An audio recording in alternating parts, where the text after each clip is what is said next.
Musta? Ngayong araw nga pala ay matutuklasan natin at malalaman natin kung ano-ano nga ba ang posisyon na ginagamit sa paglalaro ng volleyball. Ano nga ba ang volleyball?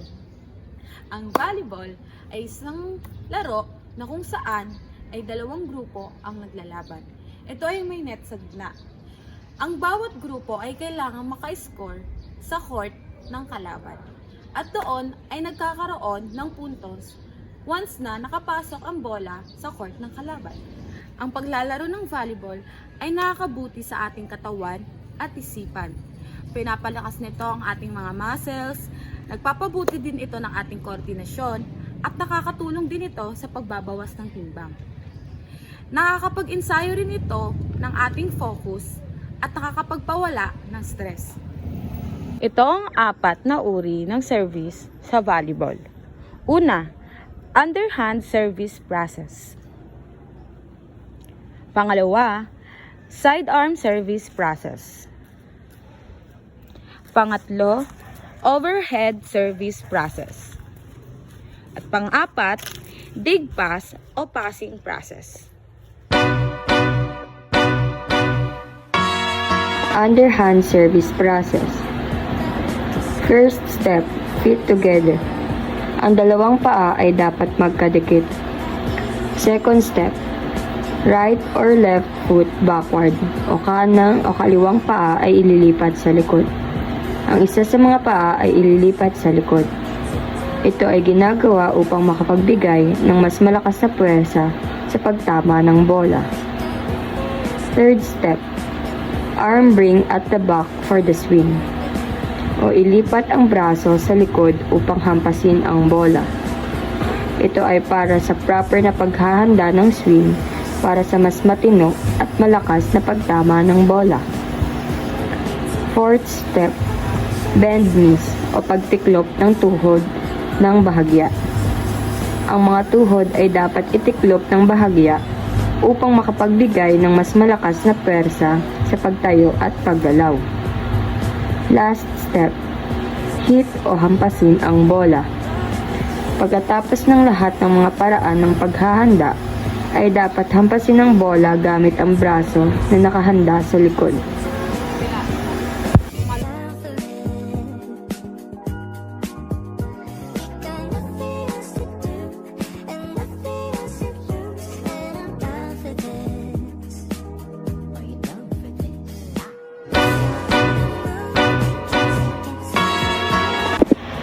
Sidearm service process. First step, feet apart sideward o ang mga paa ay magkahiwalay sa gilid. Ang dalawang paa ay dapat ilayo sa isa't isa. Ito ay para sa mas matatag na posisyon at para makapagbigay ng mas malakas na persa sa pagtama ng bola. Second step, bend knees o itiklop ang tuhod.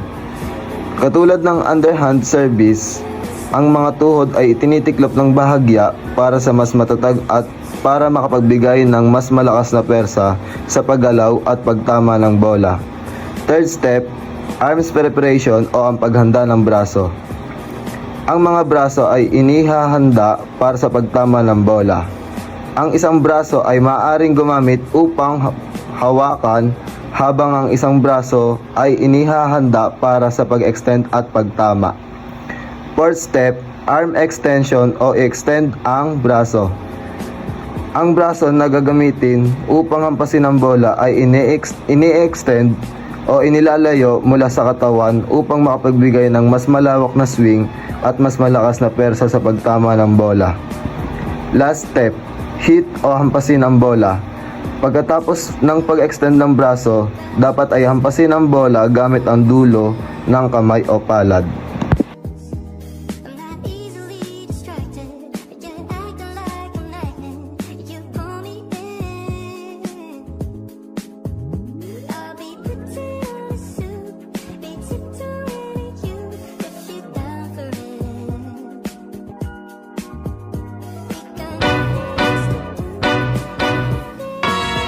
Overhead service process.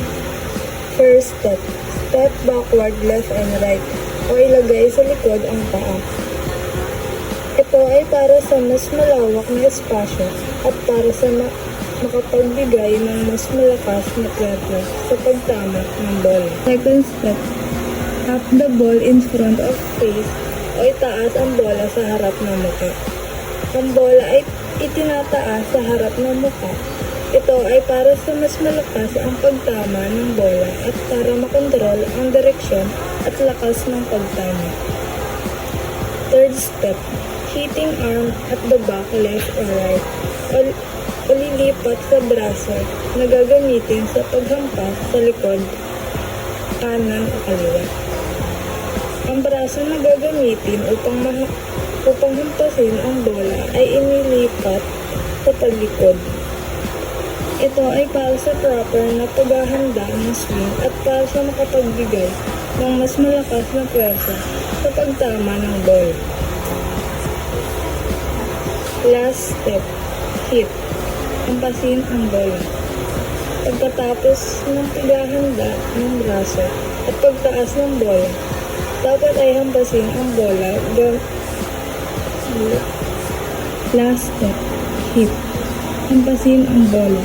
Pagkatapos ng paghahanda ng braso at pagtaas ng bola, dapat ay hampasin ang bola gamit ang braso na nakahanda sa likod.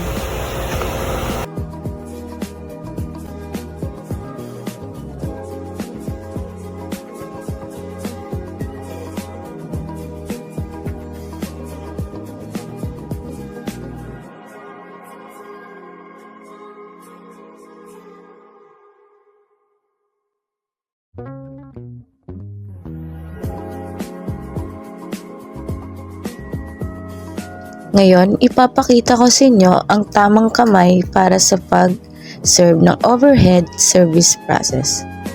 Una, dapat yung daliri nyo ay magkakaiwalay at hindi dapat ito sakto sa ulo nyo.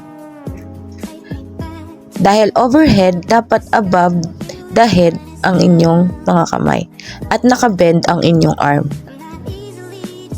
At paluin ang bola ng naka-stretch. Dapat pataas yung palo para pataas din yung pasok ng bola.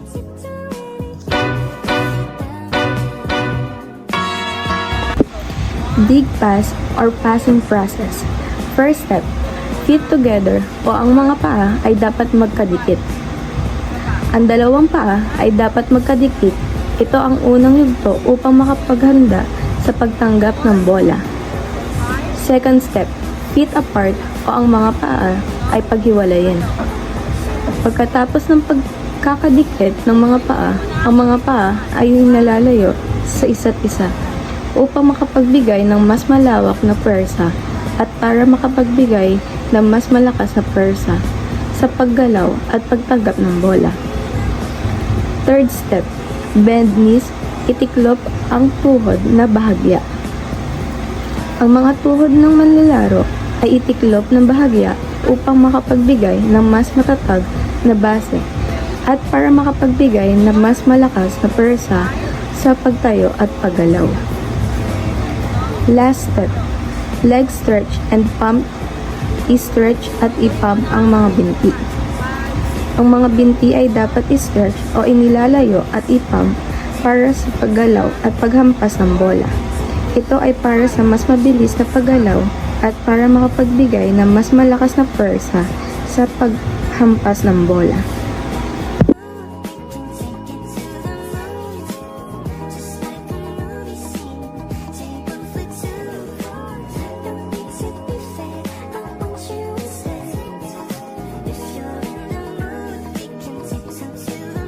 Ngayon naman, ipapakita ko sa inyo ang kamay sa pagdig ng bola.